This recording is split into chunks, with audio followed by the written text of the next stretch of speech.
The reason that people pay to see zombie films nowadays is pretty similar to the reason that people stand around watching fireworks for half an hour in the rain in a muddy field full of dirty chavs. It's the hope that amidst all the shitty Roman candles and fluffy rockets there'll be some Catherine wheels or one of those gold ones that goes wee. And while Zombieland isn't quite a Catherine wheel, it's better than a Roman candle. For a start, the zombies in the film aren't even real zombies. The main character says it himself: mad cow turned to mad people turned to mad zombie, which presumably means that in this dead future there's either a lot of people who need to be burned at the stake under medieval law, or food safety standards have gone way downhill. Zombieland is a 2009 film directed by Ruben Fleischer and starring Woody Allen, Emma Stone, 12-year-old, and Jesse Eisenberg, who just looks like a 12-year-old. Jesse Eisenberg was also recently in Adventureland, a film in which he also played a repressed virgin with about all the social appeal of a leopard with the foot of a 3-year-old dangling limply from its blood-soaked jaws. Coincidence? I think not. Also, did I mention it's got Emma Stone in it? After reading back the main review, I realised it's less of a review and more just one massive spoiler, so if you haven't seen it then fuck you, but also massive cocking spoiler alert. The editing is pretty poor. At some points it cuts back to a character who is quite obviously not in the same place that they just were. I mean, it's only a small change, but if you're going to make it that apparent, you might as well edit them to Jupiter. The sound dubbing is the same. You'll have a character talking at a reasonable level and then walk away from the camera into the distance or pointlessly smash a car, but still be completely audible over the needless racket they're making as though they're shouting down Hades himself. Whilst I'm on the subject of characters, the ones in this film piss me right off when it comes to their zombie survival techniques. When they're not haplessly titting around, firing guns, wasting ammunition and announcing themselves to every zombie within a 5-mile radius like some sort of all-singing, all-dancing, all-you-can-eat buffet, they're changing their minds with regard to how they feel about each other faster than a delusional schizophrenic on a drug-fueled binge of Magaluf who suddenly decided that his alternate personality has taken a dislike to him.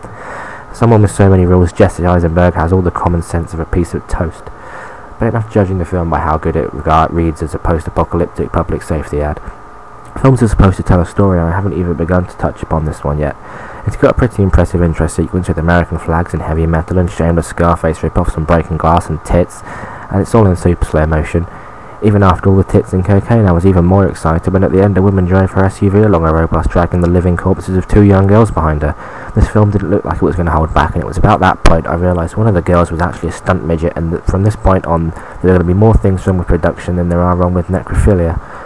The whole sequence serves a purpose though, even if it is to force a really fucking annoying set of mundane rules such as wear a seatbelt or beware of public bathrooms, which to be honest are all things you should probably do anyway, down your throat like the world's most pointless blowjob. Number 1, cardio. Number 2, double tap. Number 3, beware bathrooms. Number 4, always wear a seatbelt. Number 5, always make sure you clean your teeth. Number 6, a great way to keep your socks fresh for the next day is to stuff them with lavender the night before. Number 7, fuck off with your stupid rules already. Anyway, on with the story. Jesse Eisenberg is a terrified loner with irritable bowel syndrome who's scared of clowns. No change there, then he's been like that in every film he's starred in. It's like that archetype has been woven into him so tightly that if you even tried to fuck him with the smallest bit of dramatic tension, he'd scream like he was being sodomized by the thunder convict from the Green Mile. Loner Boy is trying to make his way home to Columbus when he casually bumps into drink-driving cowboy and all-round badass Woody Harrelson. It turns out that despite all of his badassery and the fact that he drives around in a car that's been pimped to have a zombie plow on the front, the man only really wants one thing, and that thing is a Twinkie, because, and I quote here, one day all Twinkies will run out, which is a pretty bold statement considering that about the one thing Twinkies have going for them is their magical ability to be immortal. There's a filler scene in which we get to see Loner Boy kill a zombie that apparently doesn't appreciate the taste of human meat if it's sleeping by twatting her in the face with a toilet.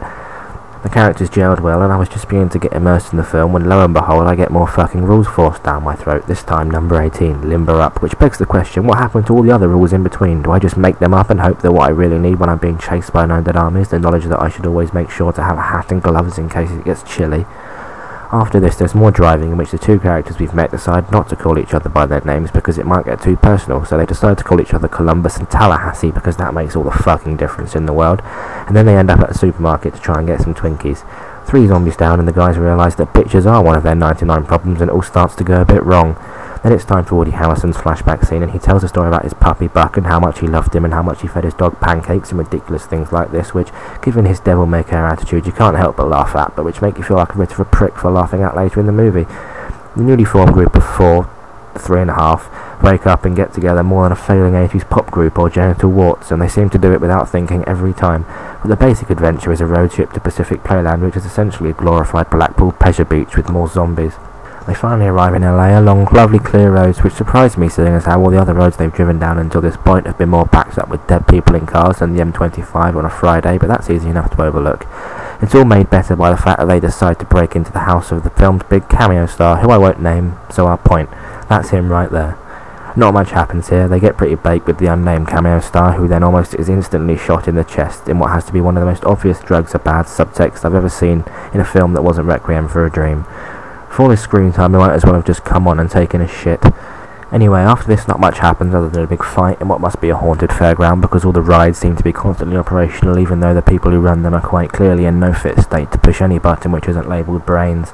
All that aside, I quite enjoyed Zombieland. The characters were a bit weak and the film definitely had its flaws, but it made me laugh out loud as promised, and there was a fair share of dealing out ridiculous punishment to the undead. I'd normally give something of this standard a 5 out of 10, but it has Emma Stone in it, so I'll give it a 9. Emma Stone.